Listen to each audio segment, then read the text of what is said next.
watching A News. I'm Bakhtiar Hasanov, and let's see the top stories. Donald Trump says United States is talking to Iran, but it's not ready for a deal to end war.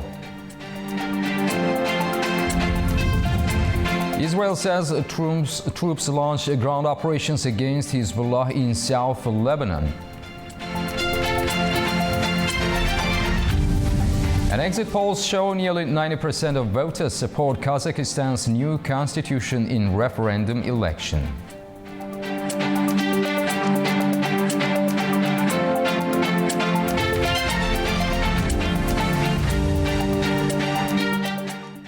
The conflict in the Middle East enters its third week. U.S. President Donald Trump says Washington is in talks with Tehran, but warns Iran is not yet ready to negotiate a truce. Meanwhile, Israel continues strikes against Iranian targets and Hezbollah in Lebanon as casualties rise across the region. As the conflict in the Middle East enters its third week, US President Donald Trump has signalled that Washington is in talks with Tehran, but says Iran is not yet ready for a deal to end the war. Trump said the Middle Eastern country was pushing for negotiations after outlining the damage he says US and Israeli strikes have inflicted during the conflict. As far as I'm concerned, we've essentially defeated Iran. I guess they can have a little bit of fight back, but not much. Not much. We've taken out their air forces, we've taken out their navy, we've taken out their air defense. There's no air defense whatsoever.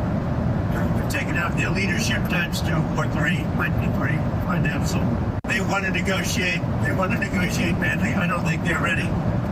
Just on what I'm hearing, they want to negotiate badly. Yes, they should. But I don't think they're ready to do what they have to do. But I think they will be ready at some point. Meanwhile, Iran's Foreign Minister Abbas Araghchi has dismissed Trump's claim that Tehran wants truce talks, adding that it is not interested in negotiations with the United States. It comes as Iran's Supreme Leader Mojtaba Khamenei calls for compensation from the country's adversaries and warns that failure to do so will result in equal retaliation against what he describes as the enemy's property. Meanwhile, the Israeli military says it has identified more than 1,000 Iranian targets it could potentially strike.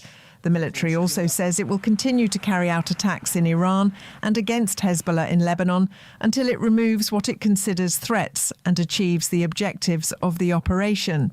The statement comes amid reports from Israeli media that Israel and Lebanon are expected to hold talks in the coming days aimed at securing a durable ceasefire that would see the Iran-backed group Hezbollah disarmed. Lebanon was drawn into the war in the Middle East on March 2nd when Hezbollah opened fire on Israel, saying it aimed to avenge the killing of Iran's supreme leader. Lebanese officials say the death toll from ongoing Israeli attacks has risen to at least 850 since the conflict began, with the latest strikes hitting the capital's southern suburbs.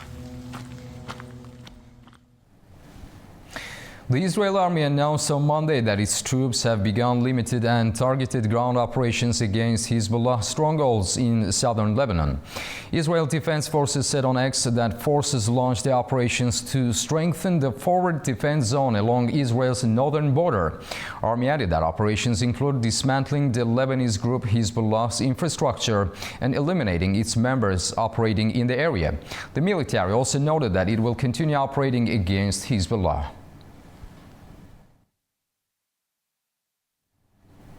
The Israeli military also says it plans to continue its campaign against Iran while preparing to mobilize hundreds of thousands of reservists.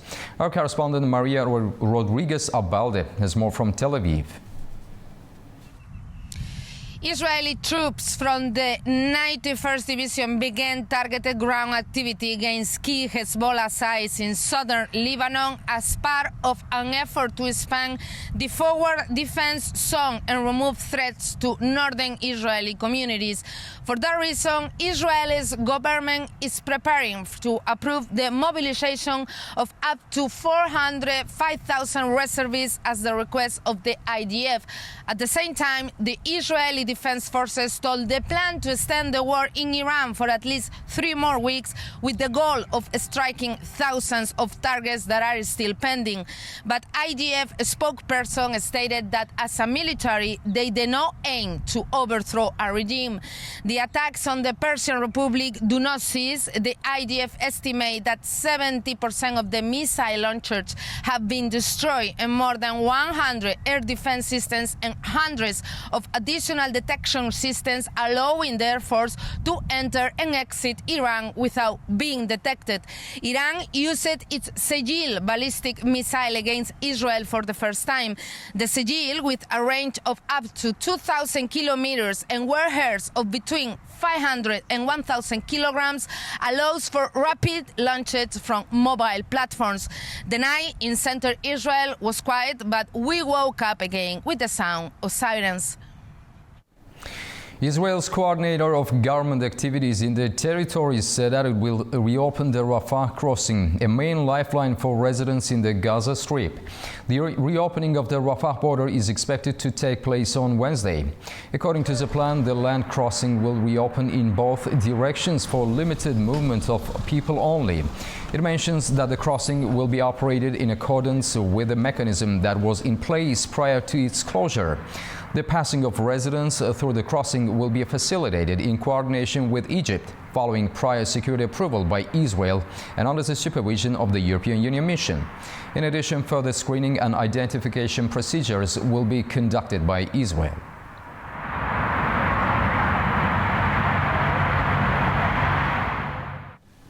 As traffic in the Strait of Hormuz continues to face disruption amid the ongoing conflict in the Middle East, U.S. President Donald Trump is now calling on countries to send naval vessels to help police the strait. This comes as some governments remain reluctant to get involved. US President Donald Trump says his administration is in talks with 7 countries about helping to secure the Strait of Hormuz amid the US-Israeli war with Iran.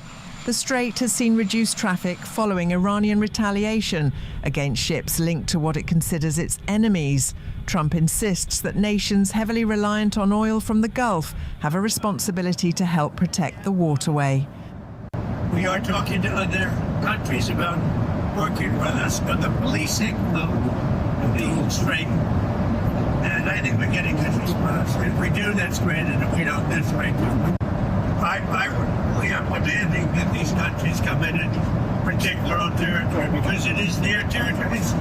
It's a place from which they get their energy, and they should come and they should help us protect it. Though he declined to identify the 7 governments his administration has contacted, Trump said this weekend he expected many countries would send warships to allow shipping through the Strait of Hormuz, a conduit for 20% of the world's oil.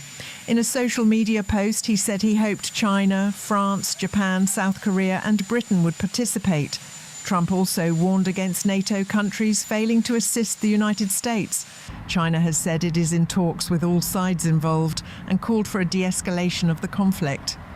However, UK Prime Minister Keir Starmer has refrained from sending warships to the Strait of Hormuz, with authorities considering only the option of deploying drones to search for mines.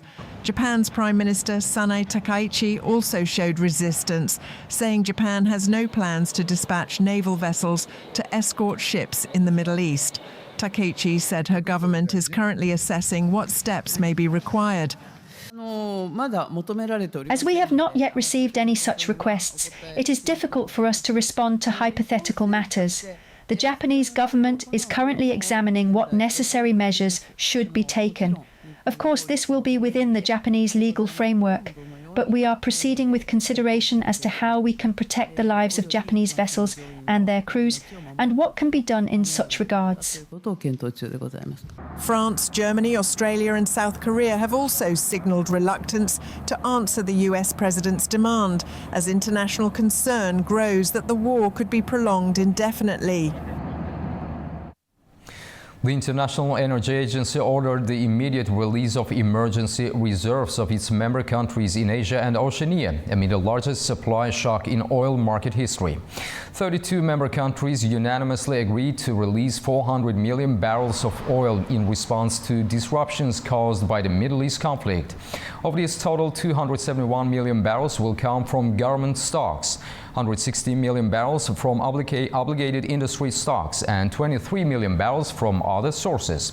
72% of the release will be crude oil and 28% refined petroleum products.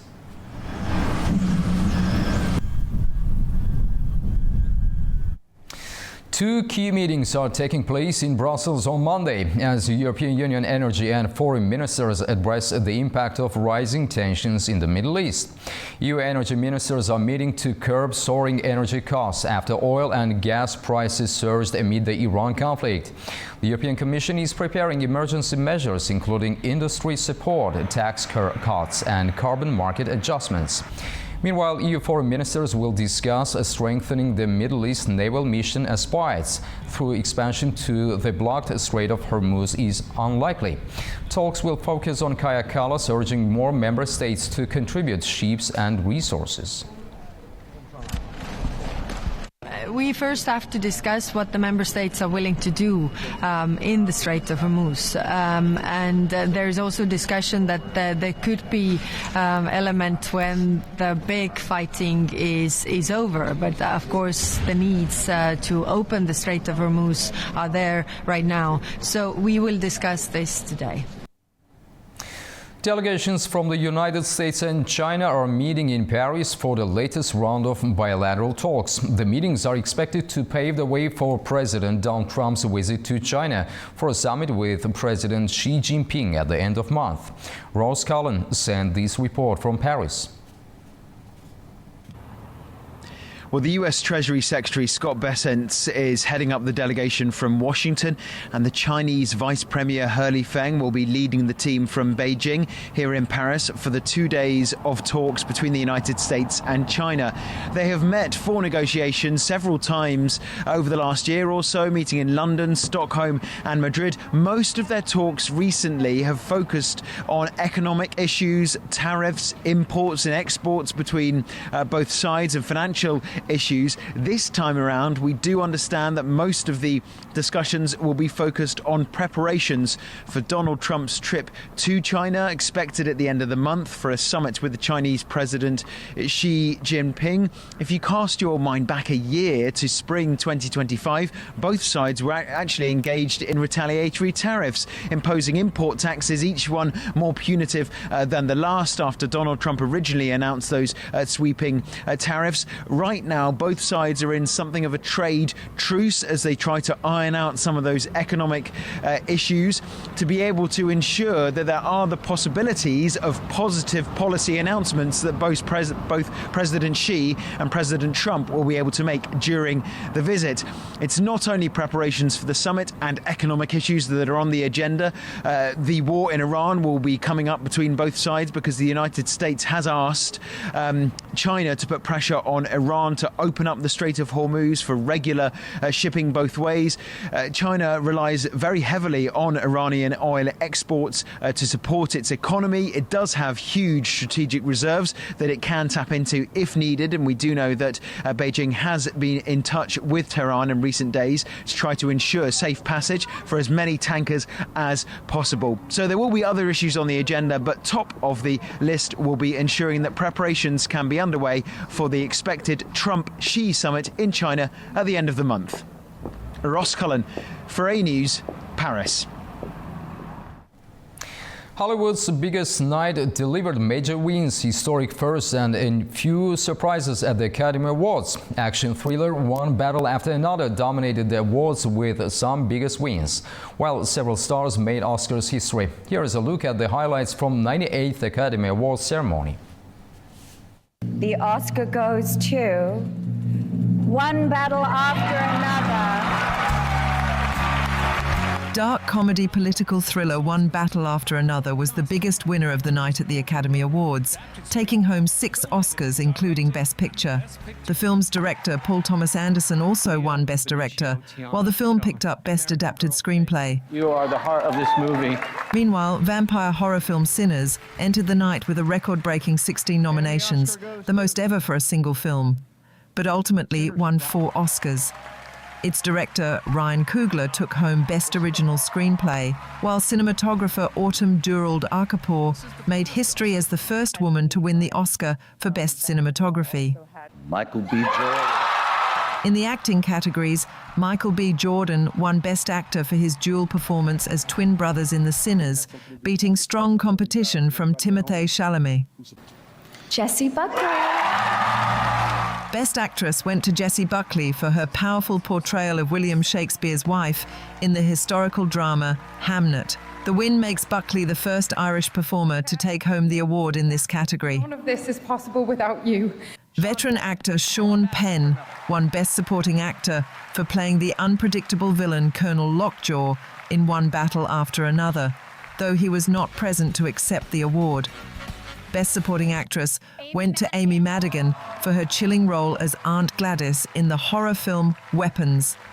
Internationally, Sentimental Value, directed by Joachim Trier, won Best International Feature Film.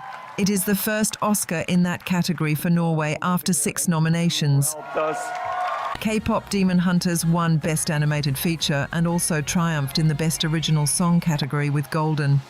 The Grammy-winning track beat rivals including gospel-influenced blues song I Lied to You from Sinners, continuing its successful awards season run. However, Sinners was still recognized for its music. Composer Ludwig Göransson won the Oscar for Best Original Score for the film's cinematic, hypnotic rock opera soundtrack.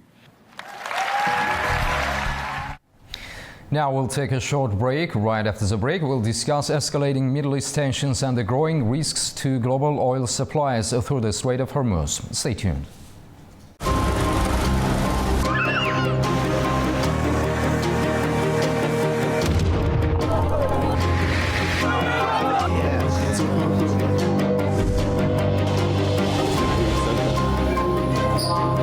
And welcome to Primetime. What a show we've got lined up for you.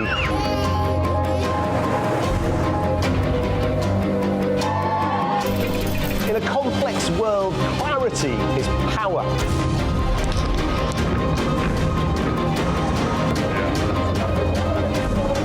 Two hours live, diplomacy dissected in a spin-free environment.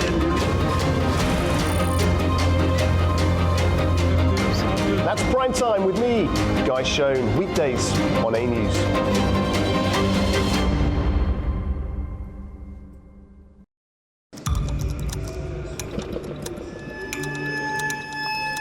Inside Politics delves deeply into the heart of global issues shaping our world today.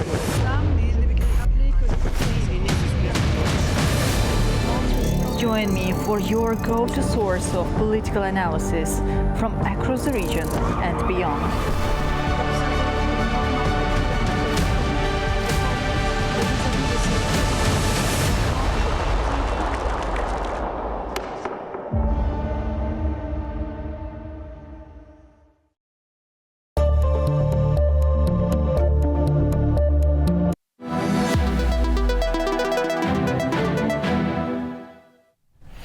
Welcome back to A News. Our top story for discussion. Tensions in the Middle East are escalating sharply as the conflict involving the United States, Israel and Iran threatens one of the world's most critical energy corridors, the Strait of Hormuz. Roughly 20 million barrels of oil pass through this narrow waterway each day, making it a vital choke point for the global economy.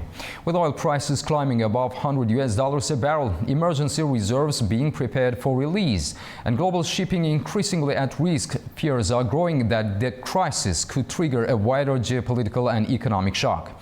To discuss the geopolitical and economic implications, we are joined by political analyst Nadia Turki, who is speaking to us from London. Nadia, welcome to the program and thank you for joining us. Hi, thank you. Nadia, the Strait of Hormuz carries about 1/5 of global oil supplies. If disruptions continue this way, how severe could the impact be on global energy markets?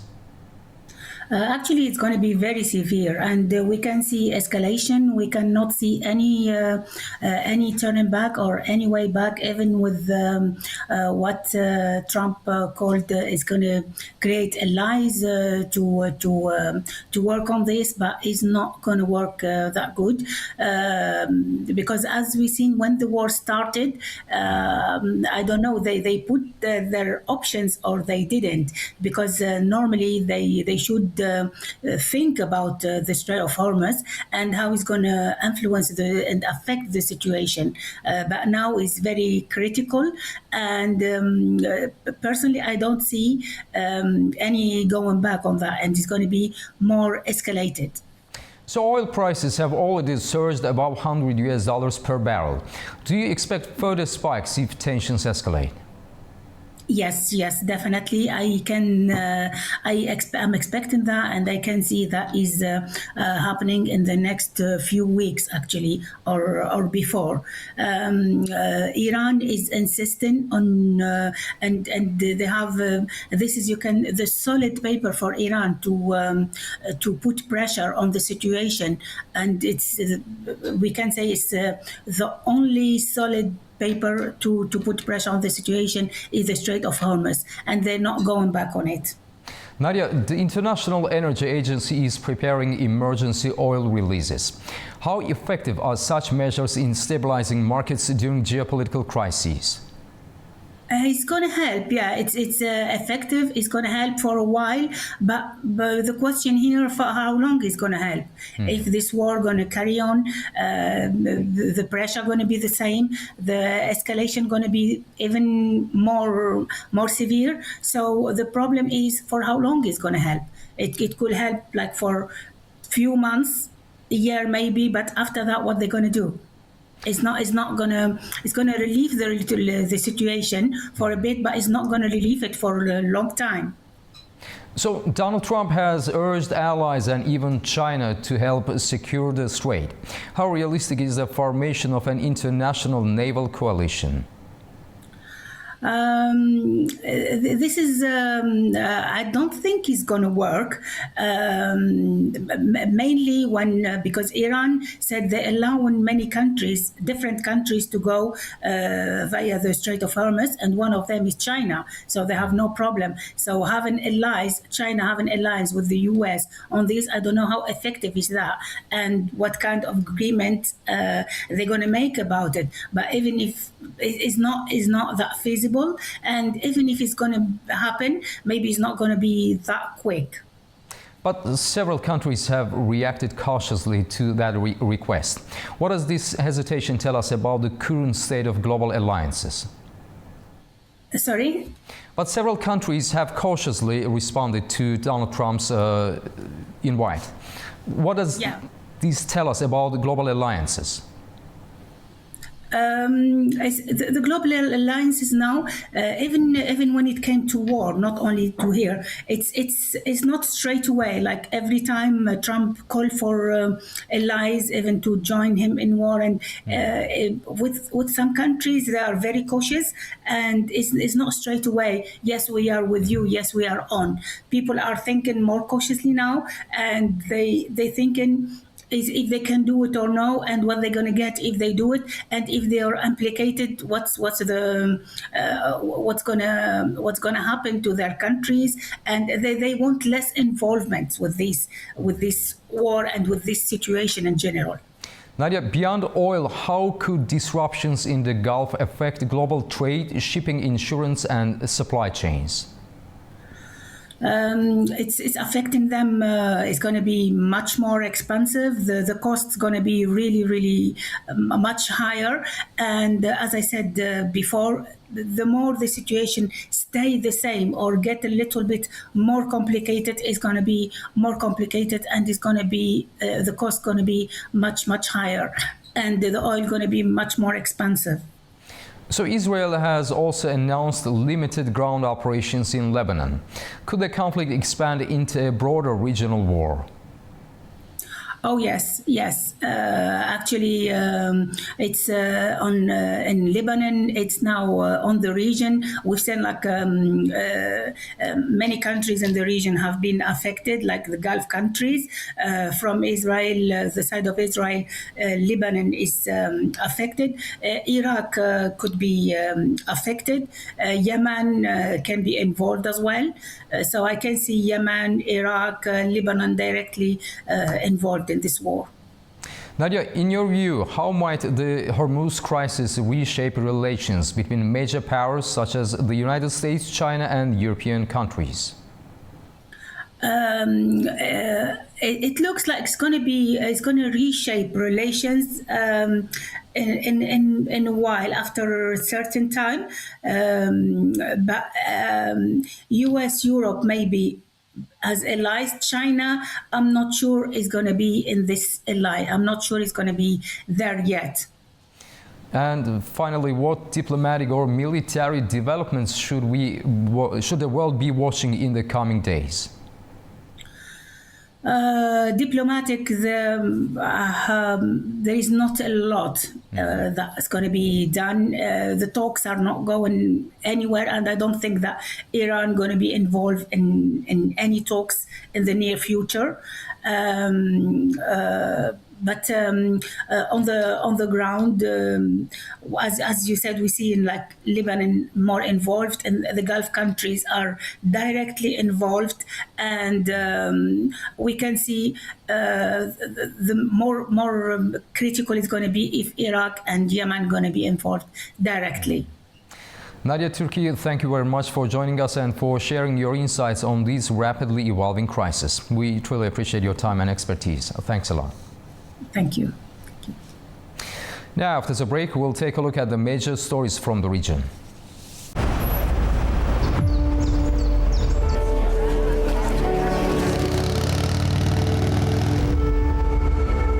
Long before partition, Pakistanis were singled out, attacked, and forced from their homes. More than 200,000 Muslims were eliminated through massacres, through displacement.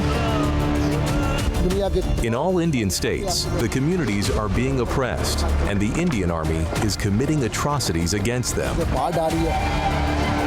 I left Indian-occupied Kashmir and came to Azad Kashmir on foot. We cannot even go to the graves of our loved ones. We cannot even pray for them. What is the fault of the Kashmiri people?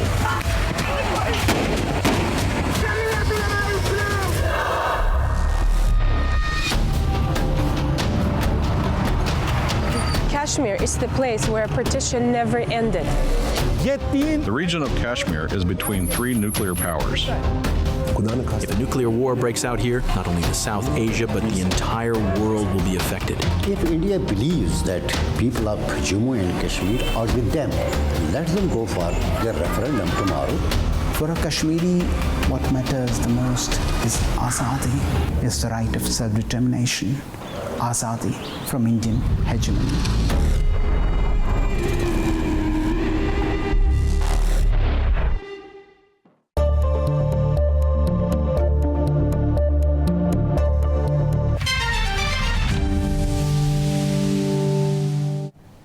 And now let's take a closer look at the key stories shaping the region. Turkey's leading drone manufacturer has unveiled a new long-range kamikaze drone equipped with artificial intelligence and swarm flight capabilities. The system developed by Baykar is designed to operate in contested electronic warfare environments and carry out long-range precision strikes. Here are the details. Turkish drone manufacturer Baykar has unveiled its newest unmanned combat platform, the K2 Kamikaze UAV. According to the company, the aircraft is the largest kamikaze drone in its class and features AI-driven swarm flight, GPS-denied navigation capability, and a range exceeding 2,000 kilometers. During recent tests, 5 K2 drones took off from Baykar's Flight Training and Test Center in Turkey's northwestern Edirne province. The aircraft carried out multi-day formation flight exercises over the Saros Gulf, performing right echelon, line, and V formation maneuvers. Baykar said the platforms use artificial intelligence, sensors, and onboard software to maintain precise positioning within the swarm, thereby completing all assigned test missions. The K-2 has a maximum takeoff weight of around 800 kilograms and can carry a 200-kilogram warhead. The drone can fly for more than 13 hours, reach speeds exceeding 200 kilometers per hour, and operate at ranges of more than 2,000 kilometers. Engineers say the platform is designed to function even in environments where satellite navigation signals are jammed or unavailable. Baykar said the project aims to produce high-impact unmanned platforms that can be mass-produced at relatively low costs. The company added that future versions of the drone could potentially return to base after delivering their payloads.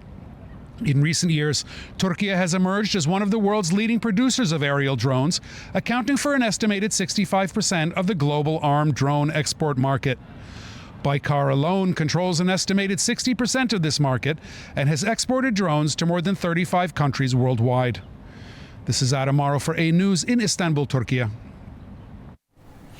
Kazakhstan has approved a new constitution. Exit polls show nearly 90% of voters supported the proposed changes, according to preliminary surveys, which means the current president, Kassym-Jomart Tokayev, will likely stay in power until 2029. Here is more on the story.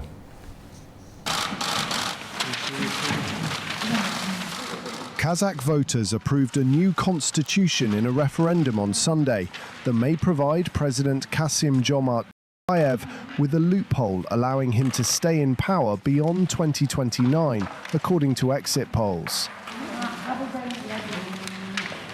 Two exit polls showed that around 87% of voters backed the new constitution. The Electoral Commission earlier said voter turnout stood at 73%. The new constitution streamlines the country's parliament and recreates the post of vice president, which was abolished in 1996. It also gives the president the right to appoint the vice president, along with several other key officials. While reviewing the preliminary exit poll results, the president of Kazakhstan said the vote showed the political culture of Kazakh society.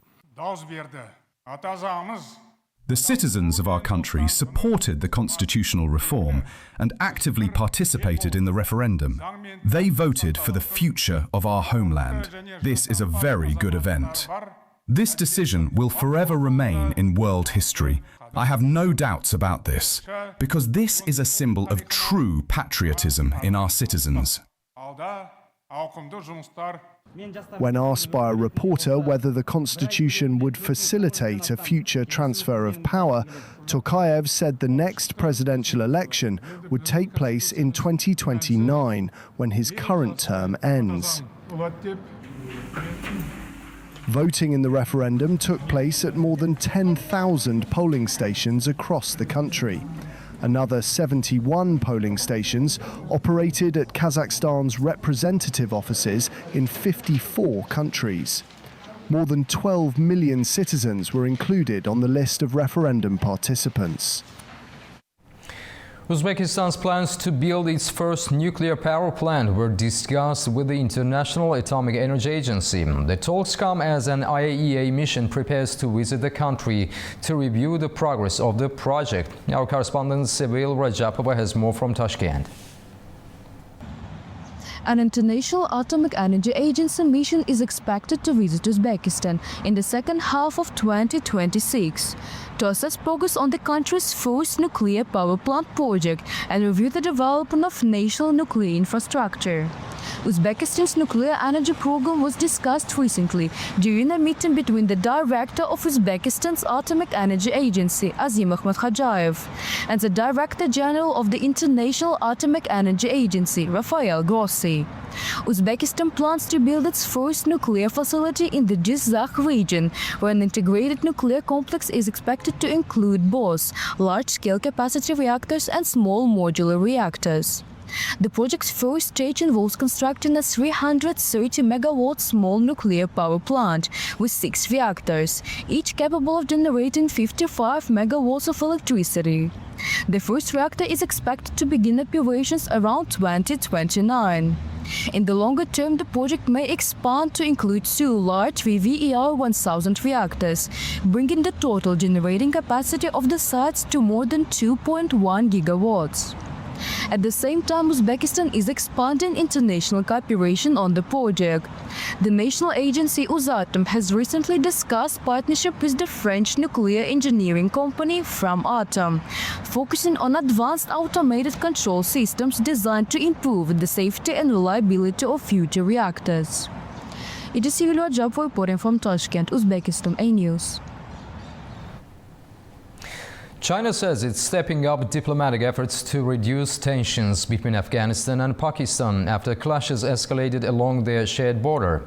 Beijing has now dispatched its special envoy to mediate between the two sides as fighting and airstrikes have raised fears of further instability in the region. Our correspondent Tamim Bahis has the details from Kabul. China's Foreign Minister Wang Yi has held a phone conversation with Afghanistan's Foreign Minister Amir Khan Muttaqi as Beijing pushes for de-escalation between Afghanistan and Pakistan. According to China's Foreign Ministry, Beijing's special envoy on Afghan affairs is currently traveling between Afghanistan and Pakistan in an effort to mediate and encourage dialogue between the two neighbors. China says it hopes both sides will remain calm and exercise restraint, urging Kabul and Islamabad to hold face-to-face talks as soon as possible. Beijing is also calling for an early ceasefire and for both countries to resolve their disputes through dialogue rather than further military action.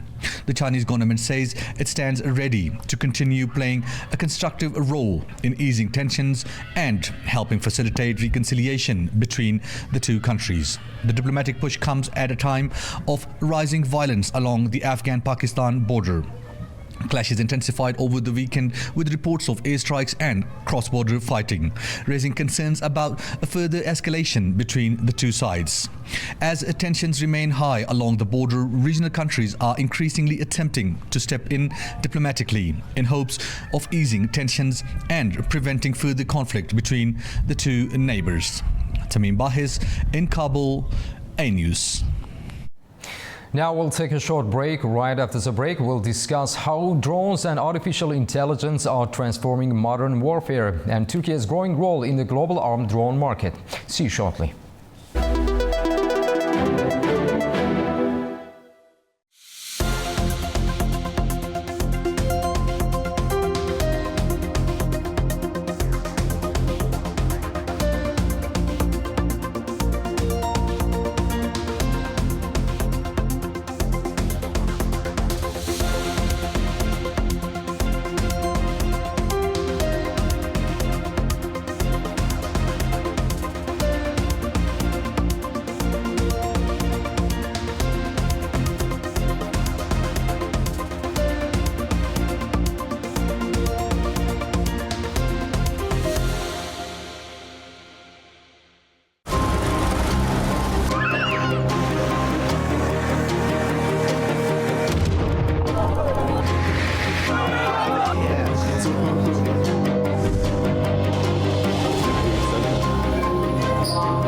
And welcome to Primetime. What a show we've got lined up for you.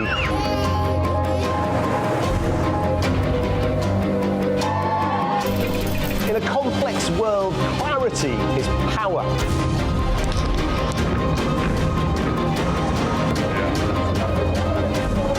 Two hours live, diplomacy dissected in a spin-free environment.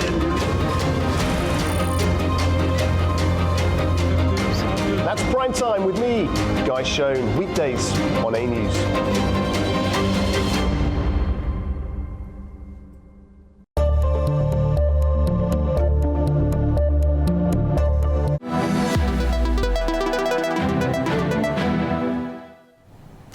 Welcome back to A News. The nature of warfare is rapidly changing, with drones and artificial intelligence reshaping modern battlefields. According to Turkey's Minister of Industry and Technology, Mehmet Fatih Kacır, unmanned systems including kamikaze drones are increasingly outperforming expensive conventional weapons in conflicts from the Russia-Ukraine war to escalating tensions involving the United States, Israel and Iran. Turkey has emerged as a major player in this technological shift. The country now accounts for roughly 65% of the global armed drone export market, driven by systems such as the widely used Bayraktar TB2, which has seen extensive use in conflicts including Libya, Karabakh and Ukraine. At the same time, Ankara is pushing forward with long-range missile programs, including new versions of the Typhoon missile and other systems designed to extend strike capabilities to up to 2,000 kilometers. To discuss how drone warfare and missile technology are transforming modern conflict, we're joined by Melih Demirtas, former diplomat and political analyst. Mr. Demirtas, welcome to the program and thank you for joining us. Thank you, Mr. Hasanov. Mr. Demirtas, first of all, how do you assess the growing role of drones in modern warfare? And Turkish officials say drones are now more effective than some multi-million-dollar weapons. Do you agree with that assessment? In fact, yes. This attitude of maybe decision makers is changing also, maybe starting with the end of maybe a Cold War. Because we're all seeing that in the modern warfare, which is firstly used, unfortunate events in First World War and Second World War. We have seen the loss of civilians, the loss of also armed soldiers, millions of losses. And after that time, maybe all these projects also goes hand in hand with the development of technology. Technology of computers, first of all, but nowadays I think the computers is already exceeded by technology of, as you said, artificial intelligence. We can say that Turkey's leading roles is also coming from its specific position in this geography, the geography of clashes, we can call it. And maybe in encirclements of Turkey's geography, we can see in every year, in every maybe periods, and another important conflict, hot tension, even war. And because of this, maybe Turkey has also developed this technology, first of all, in need of its assistance to their maybe civilian infrastructures, also to their armed personnel, also to hinder the losses of personnel of its military. Because due to the years, as you may remember, or war maybe, or conflict to the targets, to terror targets, to various targets, we lost maybe thousands of also our soldiers, fallen, also civilians. And now we can see that the development of drones start to be really a new hope to understand this new technology can also build with some important structure, which really use these soldiers, I mean, as bodily, as physically, less and less. But as you said, this investment comes from its economic, maybe revenues. Because as you said in the beginning of the program, 65%, yes, this changed maybe in every month, but still we can say between 65-70 of armed drones, high armed, maybe this technology, it comes from our country, I mean Turkey. But it is also increasing with the understanding of some other countries like Israel, like Iran, like Russia.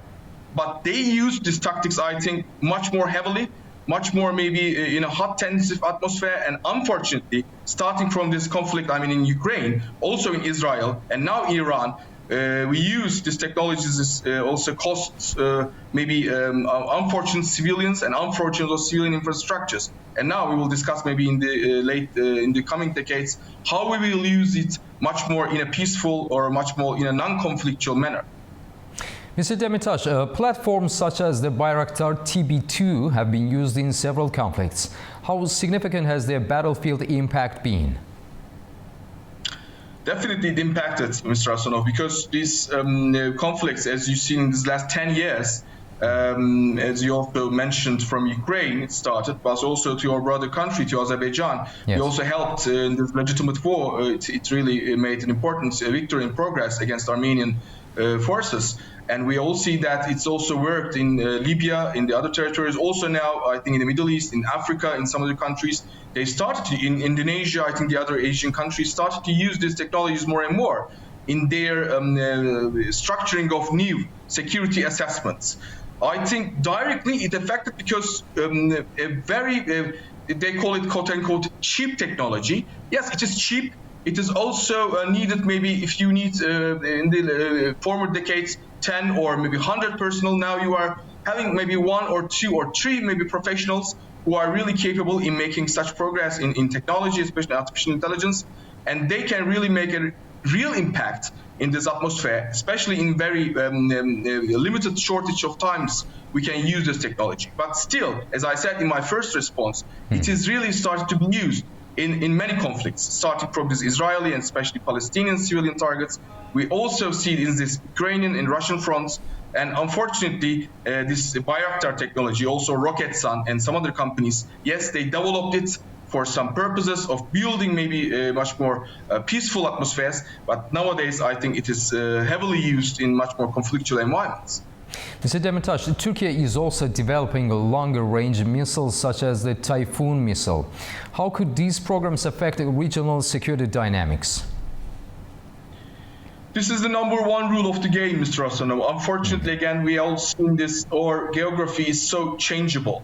Or pacts or alliance with NATO is an important guarantee mechanism. We also seen in these latest developments, but still also with these complicated relations with United States, of course with NATO partners, of course with other neighbors, I mean with Greece, with Russia, I mean Syria, Iran, all these neighbors have some tensions in their own geographies. Because of this, Turkey also needs such independent mechanisms. First of all, long missile, rocket strong missile, maybe equipments. Yes, Typhoon is an important project. We have another names used for such missiles, but I think 2,000 kilometer is what we are needed for our real geography. I think if you look at our maybe former years, I mean starting from maybe 20th century, we all seen that these tensions never come to an end. And still, we always think that such mechanisms of NATO and the other mechanisms like United Nations can make a real guarantee and real peaceful atmosphere. But unfortunately, as we have seen in these latest decades, also with unilateral actions of United States and some other actors like Israel, we all see that Turkey needs these projections. And with new engineers, I think with new technology, with new independent maybe decision making with our government, I think Turkey has really came at a successful point to take this action. I mean, long missiles and the other projects which will coming soon. But what challenges do air defense systems face when countering modern drones and cruise missiles? The challenges are various. First of all, we have some important guarantees and some important maybe checks and balances system, of course, with the other pacts and alliances mechanism, as I said, with maybe NATO and the other maybe pacts. But the technology is unending. I mean, we cannot put a limit, as you all seen nowadays, I think, between the war in Iran. Iran and United States forces, I mean, in this late 2 weeks, we see that both sides really making new technological progress. Of course, there's a huge giant, which is United States, of course, Israeli technology, but also we see that Iranian technologies is also making some progress. We all see that in many other geographies, it can really have an effect, we all see. And still, Turkey has drone technology wants to maybe show that the countries can use this, yes, first of all, to decrease the number of maybe loss of really soldiers, also civilians. But if it is used unresponsibly, maybe as an answer to your question, this unresponsible usage, as I said, like Israel's usage also to some civilian targets in this latest decades, we can see that this can have an important loss of motivation for this maybe support to this technology, also from this Turkish public opinion or maybe to world opinion. Mr. Demirtas, looking ahead to the next decade, how do you see drone and missile technologies shaping the future of warfare? Unfortunately, it is the not one-sided question, Mr. Hasanov, because artificial intelligence or technology, or as you said, the military's unending debates, it is now discussed heavily in all this corridor of maybe NATO, maybe Russian-dominated or Chinese-dominated, of course, the corridors of decision-taking. But we can say that we must, first of all, act responsibly. yes, one state, United States can be really now seen as ahead, as really taking important leading steps in making this artificial intelligence in the name of its maybe own profits or own maybe targets in many different regions, Latin America, Middle East, maybe Asia. And now I think Turkey and some other actors, also Azerbaijan, also the other some important powers in Middle East, also Caucasia and Turkic world, they must also take an action to take this technology in a responsible manner. Yes, the engineers can take these actions, with artificial intelligence, everyday progress, but if we use these drones or unmanned, technology like this armed, technologies, or not maybe missiles, which are long missiles, 2,000 to 3,000, 5,000 kilometers, we cannot see the ending point, Mr. Hasanov. And as I said, this Israel's maybe unilateral action, which really progressed in one-sided manner in many areas like Lebanon nowadays, also in Palestine, Syria, and now Iran, we can see that we must take an action also to make a check and balance system. I think, again, United Nations mechanism and very important international, maybe arbitrary technology mechanism, which is, I said, United Nations, can be really put as an important solution, both also to limit our technology. I think Turkey, United States, in every state, should allow and should really respect these rules, common rules and common checks and balances.